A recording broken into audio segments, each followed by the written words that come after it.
Meus queridos alunos, sejam bem-vindos a mais uma videoaula. Hoje nós daremos continuidade ao assunto probabilidade.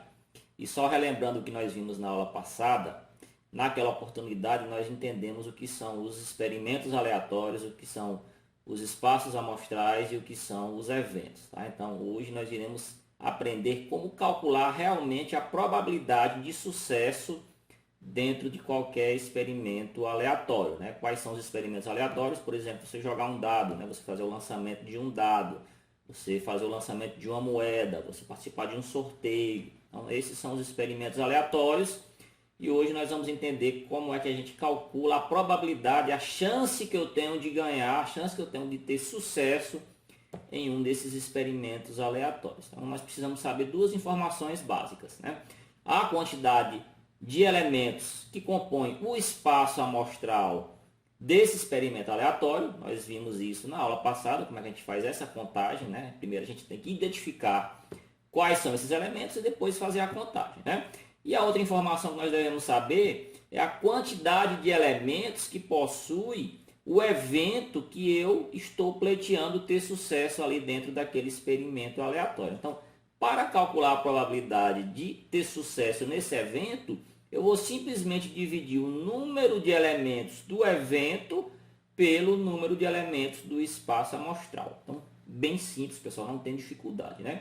Talvez a maior dificuldade da probabilidade, que não é nem tanto assim, é você identificar os elementos tanto do espaço amostral como do evento que você está pleiteando ter sucesso.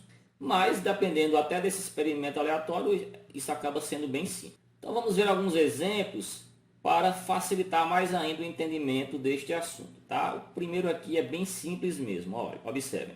No lançamento de uma moeda, qual a probabilidade de tirar cara? Então a gente sabe que quando a gente faz o lançamento de uma moeda, nós temos duas possibilidades de resultados, né? Esse nós podemos tirar aqui ou cara ou coroa. Então o espaço amostral do experimento lançar uma moeda, ele é formado apenas por dois elementos, ou cara ou coroa. Ou seja, o número de elementos desse espaço amostral é 2, turma, tá bom? E o evento que eu ganho, né? O evento que, no caso, eu tenho sucesso nesse experimento aleatório, já foi determinado aqui, ó. Eu tirar cara. Então, o evento ele vai ser formado por um único elemento, que é justamente aquele elemento que, se eu obter nesse lançamento, eu vou ter sucesso nesse experimento aleatório. Então, no caso aqui, o número de elementos do evento é simplesmente 1, tá, pessoal? Então, para montar aqui a probabilidade, eu vou dividir o número de elementos aqui do evento pelo número de elementos do espaço amostral. Ou seja, eu vou ter aqui 1/2. Minha chance de ganhar é 1/2. Então, isso aqui, pessoal, já é a resposta para esse questionamento, tá? Mas o que ocorre é que algumas vezes, quando você faz uma prova objetiva, um exercício com respostas objetivas, as respostas elas vêm em percentual. Então é importante que nós saibamos transformar esse número aqui que está na representação fracionária para um número na representação aqui em percentual. E isso é bem simples, turma. Eu vou mostrar para vocês agora. O primeiro passo é dividir o número de cima, ou seja, o numerador, pelo número de baixo, que é o denominador. 1 dividido por 2 vai me dar aqui 0,5, tá, pessoal? 0,5. Então, eu tenho esse número aqui de cima, que era uma representação aqui em fração, tá? Agora ele está representado aqui na sua forma decimal. Próximo passo é transformar para a forma percentual. E eu vou fazer isso simplesmente multiplicando por 100, tá? Quando você divide aqui a fração, número de cima pelo de baixo, numerador pelo denominador, você vai obter um número decimal e aí você multiplica por 100. Quando você faz essa multiplicação por 100, esse número passa a ser representado na forma de percentual. Ou seja, eu tenho aqui 50% de chance de tirar cara no lançamento de uma moeda. Tá? Então, toda vez que eu jogar uma moeda, minha chance de obter cara vai ser 50%. Tá? Vamos ver aqui outro exemplo para facilitar mais ainda, pessoal.